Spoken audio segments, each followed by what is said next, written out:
Chapter 6, Lesson 3. This deals with properties of addition. The objective is to use properties to evaluate expressions and solve equations. There are three properties of addition: commutative, associative, and identity. On the test, it's going to have different problems, and it's going to ask the students to pick what property are they using.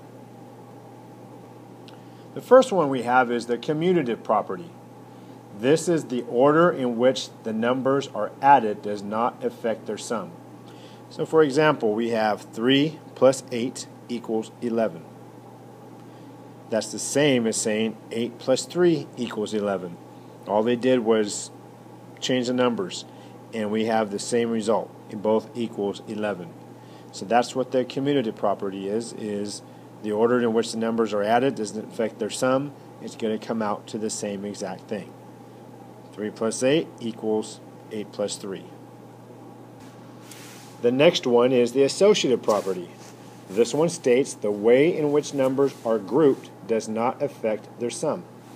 So 2 plus 6 is a group of numbers. 2 plus 6 plus 4 is the same as 2 plus 6 plus 4. So here they were grouped 2 plus 6. On this side it was grouped 6 plus 4.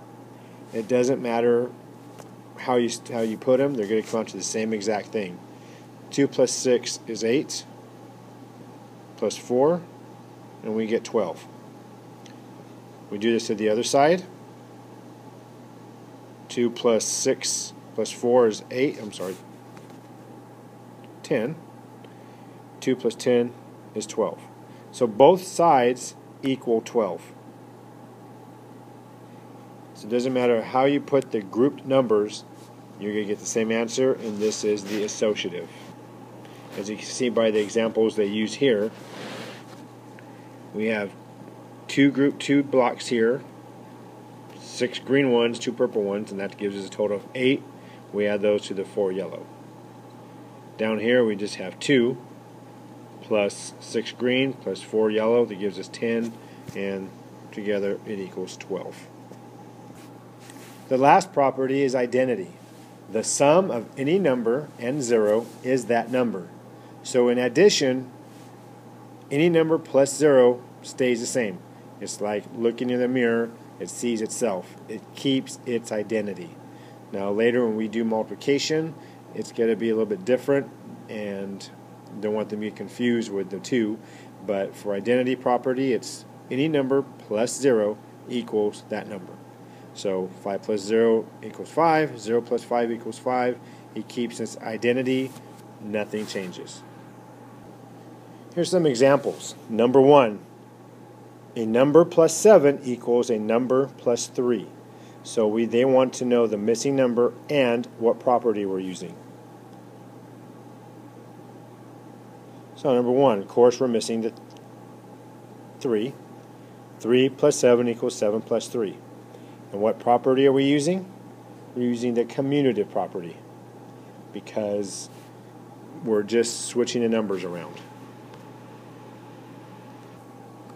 Number 2, we have 3 plus 2 plus 5 equals 3 plus a number plus 5. So the number we're missing is 2. And of course this is going to be the associative property.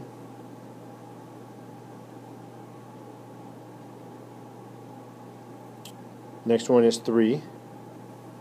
0 plus 3,250 equals 3,250 because it keeps its identity. So this is the identity property. Number 4 is a little tricky. 18 plus 3 plus 9 equals a number plus 18 plus 3. The missing number is 9, but we're used to seeing numbers grouped for associative, like on number 2. Number 2 was associative because they were in different groups. We saw the parentheses. And I usually tell the students that if you see parentheses, it's going to be associative. Well, that's not always the case, as is number 4. Because in number 4, we didn't change the groups of number. In number 2, we had 3 plus 2.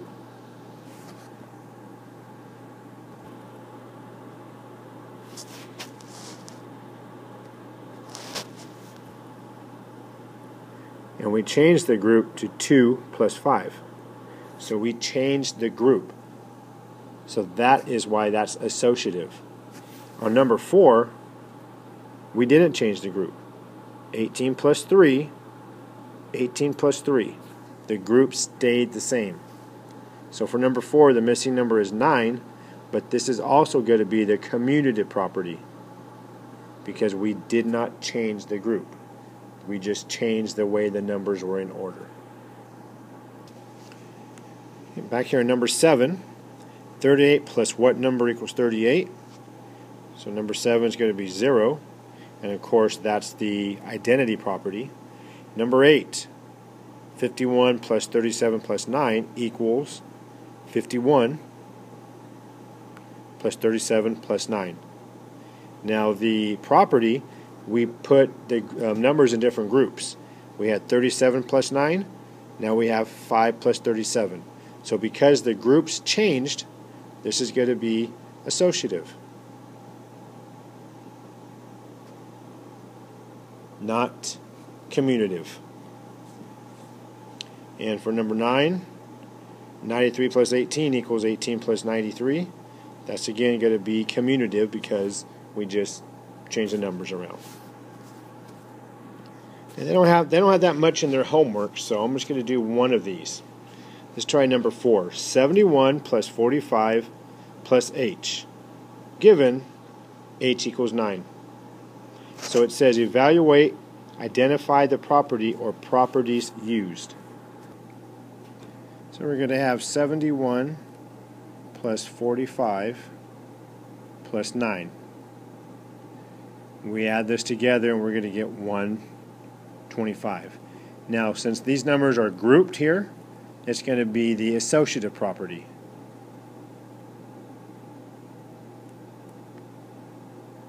But it's also going to be the commutative property because,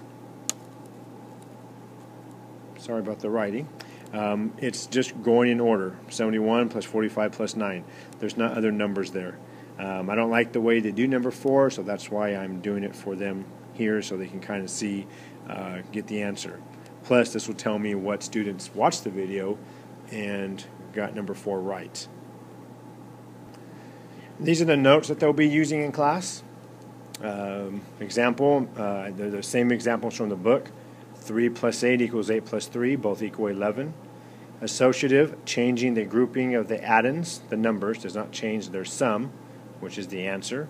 So again, 2 plus 6 is one group, plus 4, or 2 plus 6 plus 4. We change the group of numbers, but we still get 12. And then of course identity is 5 plus 0 equals 5, 0 plus 5 equals 5. Down here are some examples. What number plus 7 equals 7 plus 3? Of course it's 3, and this would be the commutative property. 3 plus 2 plus 5 equals 3 plus a number plus 5, and the missing number was 2. So we changed the grouping. We have 3 plus 2 in one group, and 2 plus 5 in the other. So this would be the associative property. And then the last one, 0 plus 789 equals 789. Keeps its identity, so this is the identity property. I would look over the multiplication, properties of multiplication, because that gets a little bit more confusing. It's the same thing, only now they add one that's called the 0 property, and that kind of throws students off. But for lesson 3, we'll just be working with properties of addition.